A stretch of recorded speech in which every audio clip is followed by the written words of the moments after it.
Omar El Hussein.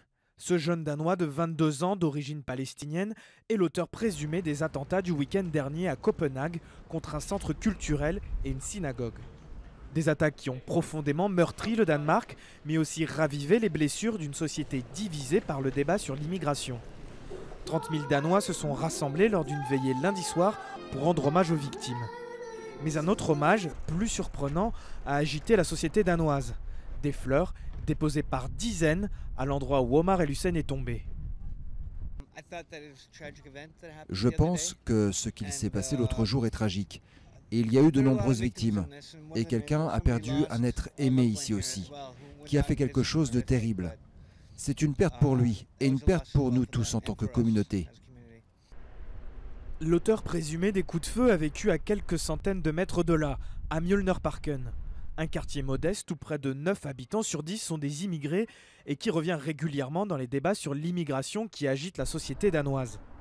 Parmi les habitants, le nom d'Omar est sur toutes les lèvres. Oui, tout le monde parle de cela. J'ai entendu ses amis en parler et ils sont très surpris. Ils sont très choqués.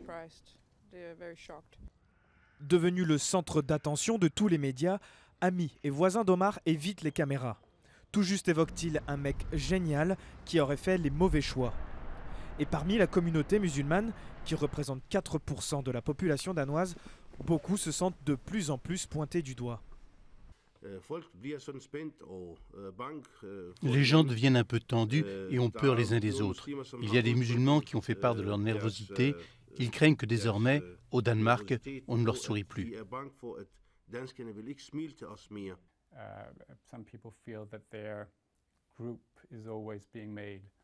Certaines personnes ont l'impression que leur groupe est toujours décrit comme un problème pour la société et jamais vraiment discuté ni pensé en tant que contribution. Je pense que cela, dans une certaine mesure, mène au désespoir et, dans une certaine mesure, à la colère.